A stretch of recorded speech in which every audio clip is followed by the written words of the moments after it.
السلام عليكم ورحمة الله وبركاته. الحمد لله رب العالمين والعاقبة للمتقين، والصلاة والسلام على أشرف الأنبياء والمرسلين نبينا محمد وعلى آله وصحبه أجمعين ومن تبعهم بإحسان إلى يوم الدين. أما بعد، فقال الله عز وجل: أعوذ بالله من الشيطان الرجيم. وقال لهم نبيهم إن الله قد بعث لكم طالوت ملكا قالوا أنى يكون له الملك علينا ونحن أحق بالملك منه ولم يؤت سعة من المال قال إن الله اصطفاه عليكم وزاده بسطة في العلم والجسم والله يؤتي ملكه من يشاء والله واسع علیم. سورۃ البقرہ کی آیت نمبر 247 پڑھی گئی ہے. ابھی آپ کے سامنے یہ آیت پڑھی گئی ہے. اللہ تبارک و تعالیٰ فرماتا ہے: وقال لهم نبیهم، اور ان کے نبی نے ان سے کہا، بنی اسرائیل سے کہا، ان اللہ قد بعث لكم طالوت ملکا، یقیناً اللہ تعالیٰ نے تمہارے لیے طالوت کو بادشاہ بنا کے بھیجا ہے. شمویل علیہ السلام سے بنی اسرائیل کو لوگ مطالبہ کر رہے تھے کہ ہم قتال اور جہاد کرنا چاہتے ہیں، ہم پر ظلم ہوا ہے، تو ہمارے لیے ایک بادشاہ مقرر کر دیجئے تاکہ ہم ان کی ماتحتی میں رہ کر کے قتال کریں. تو اللہ تعالیٰ نے قوم بنی اسرائیل کی اس پکار کو قبول کر لیا اور ان کی مراد پوری کر دی. شمویل علیہ السلام نے ان کو یہ اللہ کا پیغام سنایا کہ اللہ رب العالمین نے طالوت کو بادشاہ بنا دیا ہے، طالوت کو بادشاہ بنا دیا ہے. اس سے یہ سبق ملتا ہے کہ نبی کی موجودگی میں بادشاہ مقرر کرنے کا مطالبہ اور بادشاہت کے جواز پر یہ آیت کیا ہے؟ دلیل ہے. اگر بادشاہت فی نفسہ ہی بری چیز ہوتی تو اللہ تعالیٰ ان کے مطالبے کو رد کر دیتا، پورا نہیں کرتا. لیکن اللہ رب العالمین نے طالوت کو بادشاہ مقرر کیا اور قوم نے نبی سے بادشاہت کا مطالبہ کیا، تو یہ اس بات کی دلیل ہے کہ بادشاہت فی نفس ہی مذموم نہیں ہے.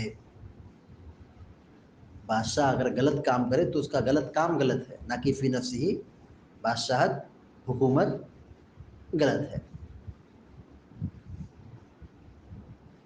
جب اللہ تبارک و تعالیٰ نے اپنے نبی کے ذریعے یہ حکم دلا دیا کہ طالوت بادشاہ ہے، اللہ نے ان کو بادشاہ بنایا ہے، تو قوم کی یہ ذمہ داری تھی، قوم کی یہ ذمہ داری تھی کہ اس کو دل و جان سے قبول کر لیں، اعتراض نہ کریں، اس میں ٹال مٹول سے کام نہ لیں.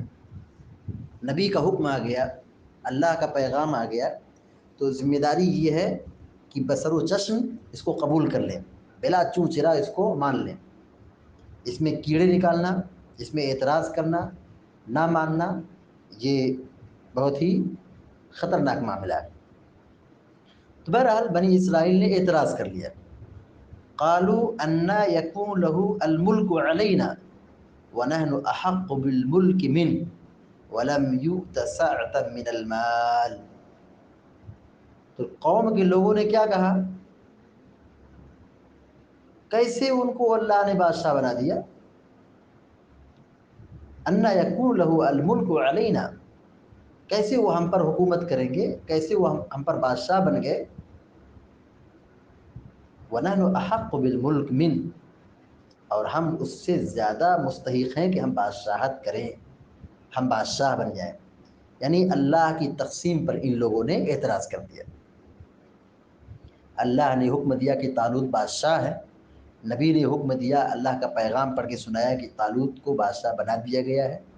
تو یہ قوم بنی اسرائیل اللہ کے اس فیصلے کو یا اللہ کے نبی کی اس بات کو نہیں قبول کیا، اعتراض کر لیا. کہا کیسے ان کو بادشاہ بنا دیا گیا؟ کیوں ان کو بادشاہ بنا دیا گیا جبکہ وہ غریب ہیں، مال نہیں ہے، کمزور ہیں، یعنی مالی اعتبار سے کمزور ہیں؟ ہم تو زیادہ مستحق ہیں کہ ہم کو بادشاہ بنایا جائے. یعنی بنی اسرائیل کے بعد لوگوں نے یہ دعویٰ کیا اپنے بارے میں کہ ہم ان سے زیادہ مستحق ہیں. کیوں مستحق ہیں؟ کیونکہ ان کے پاس مال نہیں ہے، ہمارے پاس مال ہے.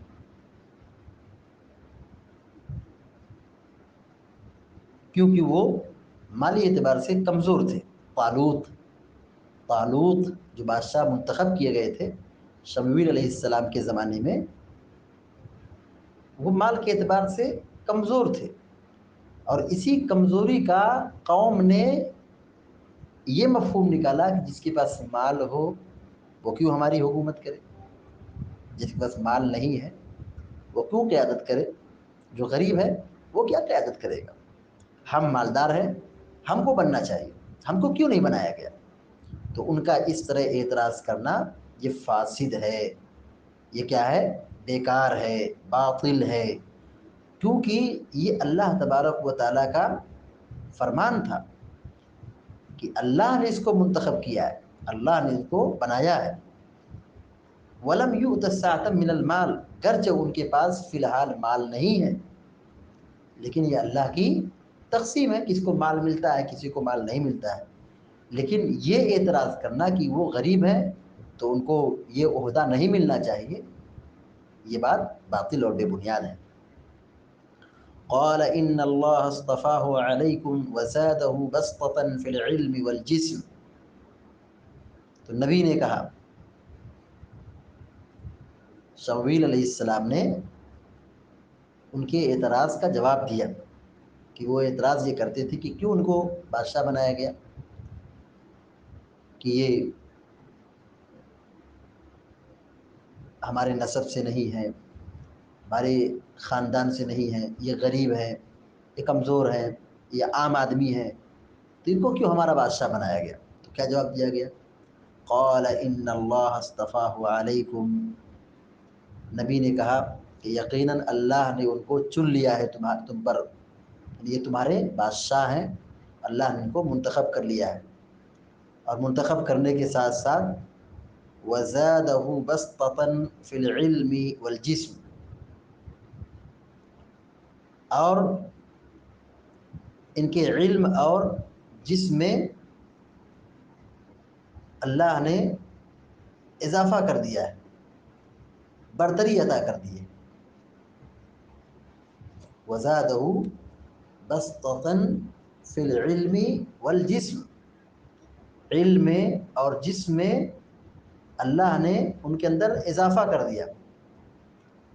اعتراض یہ تھا کہ ان کو کیوں بنایا گیا جبکہ یہ کمزور تھے، مالی اعتبار سے کمزور تھے، ان کو بادشاہ کیوں بنایا گیا؟ تو اللہ نے جواب کیا دیا کہ یہ اللہ تبارک و تعالیٰ کا انتخاب ہے. ان اللہ اصطفاہ علیکم، اللہ تعالیٰ بہتر جانتا ہے کون کس چیز کے لیے مناسب ہے، کون کس چیز کے لیے حقدار ہے. یہ اللہ تبارک تعالیٰ نے اللہ تعالیٰ نے اپنے علم کی بنیاد پر ان کو منتخب کر لیا. مزید یہ کہ ان کے علم میں اور جسم میں برتری ادا کی، فضیلت ادا کی، ان کے علم میں اضافہ کر دیا اور ان کے جسم میں مضبوطی ادا کر دی. شیخ سعدی رحمۃ اللہ علیہ کہتے ہیں کہ اللہ نے تمہارے اوپر ان کو فضیلت دی ہے علم اور جسم کی بنیاد پر، یعنی بقوت الرأی والجسم اللذین بہما تتم امور الملک، کہ ان کے پاس رائے اور جسم دو نعمت ایسی ہے، رائے کا مضبوط ہونا، جسم کا مضبوط ہونا، یہ دو صفت ایسی ہے جس سے امور ملک، بادشاہت کی جو ذمہ داری ہے یہ بہتر طریقے سے پوری ہوتی ہے.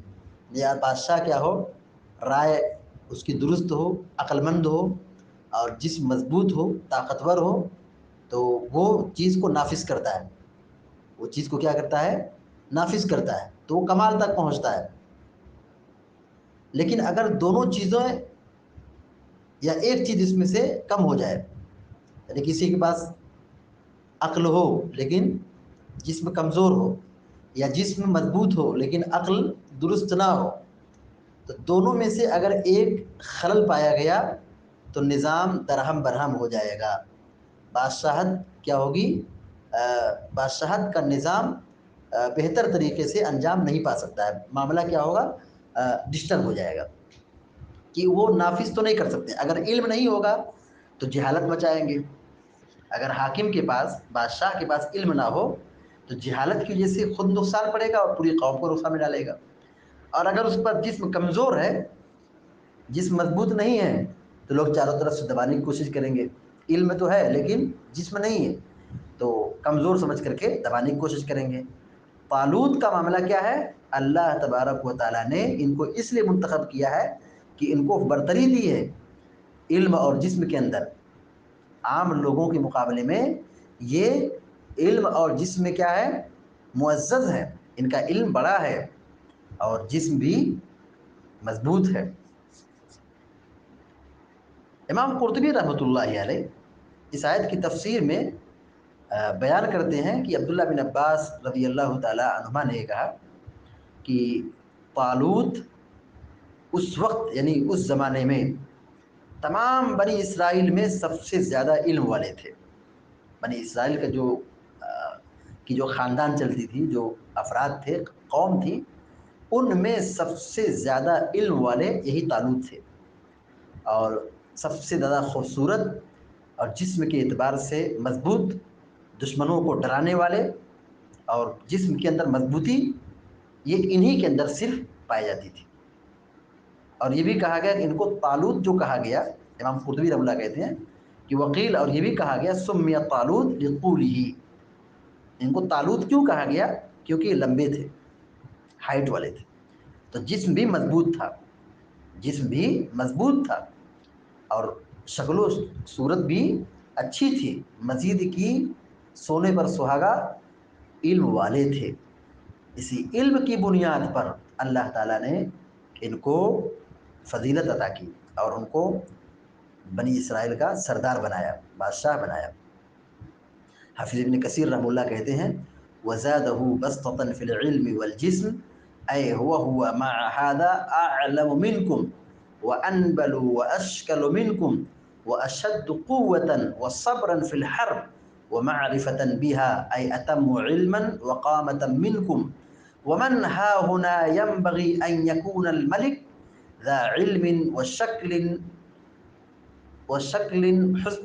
حسن وقوة شدیدہ فی بدنہ ونفسی۔ امام ابن کثیر رحمہ اللہ کہتے ہیں کہ اللہ تعالیٰ نے ان کو علم میں اور جسم میں برتری عطا کی، اضافہ کیا، تو یہ معنی ہے کہ وہ تم میں سب سے زیادہ جاننے والے ہیں، یعنی طالوت رحمہ اللہ تم میں سب سے زیادہ علم والے ہیں، شکل و صورت کے اعتبار سے اچھے ہیں، مضبوط طاقتور جسم والے ہیں، جنگ میں صبر کرنے والے ہیں، ڈٹ کر رہنے والے ہیں، اور معرفت والے ہیں، علم والے ہیں، ان کا علم بھی بڑا ہے اور ان کی قد و قامت جسم بھی بڑا ہے۔